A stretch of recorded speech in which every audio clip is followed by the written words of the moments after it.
Everyone, welcome back for another episode of Adams for the Love of Movie Picks.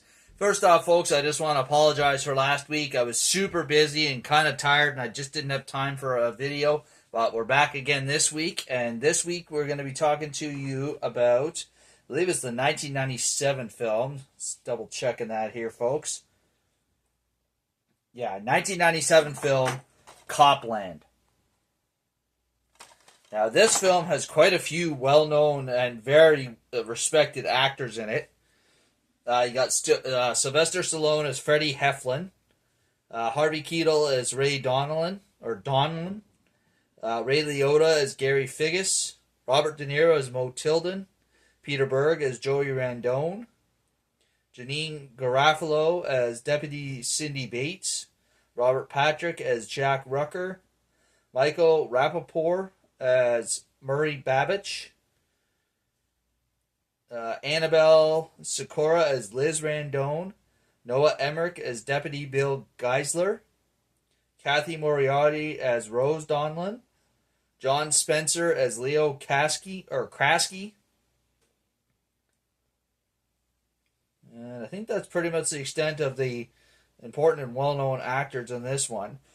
So Copland is basically a fictional film set in a small town called Garrison, New Jersey, but it just happens to be right across the... Now, I'd have to check and see if this town exists in real life, but at least for the sake of the movie, it exists, and it's right across the river from New York.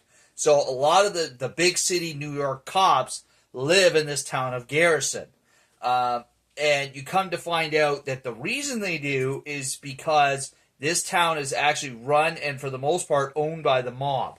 And these cops that live there, most of them anyways, are in bed with the mob.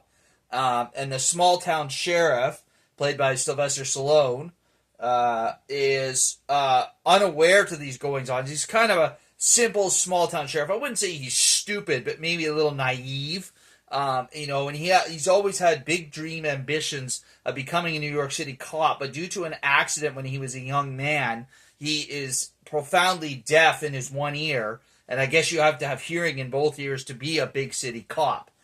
So unfortunately, he is never able to become a New York City police officer, and therefore is tasked with being the sheriff of Garrison, New Jersey.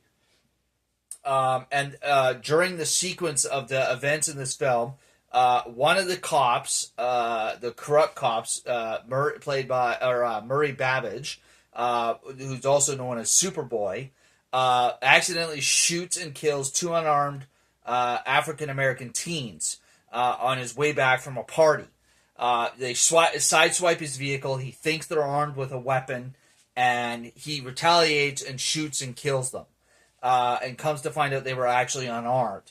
And just because of a lot of the police corruption that's been going on lately in this film, at the time, during the time frame that goes on in this film, he's worried that the jury is just gonna see him, as a killer, and that he's gonna go to prison and lose his badge and not be a cop anymore. So he faked. Well, it looks like he jumped to his death, but you learn later on he actually faked his own death with the help of his corrupt uncle and a few of the other corrupt cops. But when it turns out that the best thing for all of them is to kill Superboy, he basically decides to turn against them, and with the help of Freddie, Sylvester Stallone's character, they plan to turn or arrest as many of these cops as they possibly can. So it's a pretty intriguing storyline. It's just one of those classic 80s/90s feel cop movie. It's got a really good storyline, like I said, especially with the lineup of actors this profound. It's got to be a good movie. Sylvester Stallone does a really good job playing the small town sheriff. And then the rest of the cops, playing the corrupt cops. One of them, though, Ray Liotta's character, Figgis, actually has a change of heart and helps Freddie bring the corrupt cops to justice, along with Superboy's testimony. If you've never seen Copland, I highly recommend it there, folks. It's a great, enjoyable watch, a really intriguing storyline, keeps you involved in the movie right from the get-go. So yeah, check it out. You will not be disappointed. So that's all we have for you this week, folks. As always, if you enjoyed my video, please give it a thumbs up. Leave a like down below. As always, feel free to leave a comment down below in the comment section. And if you really enjoy my channel, please subscribe. Okay, I would greatly appreciate it. You take care of yourselves, and we'll catch you next week for another episode. And now, folks, it's time to say goodnight. We sincerely appreciate your patronage and hope we've succeeded in bringing you an enjoyable evening of entertainment. Please drive home carefully and come back again soon. Good night.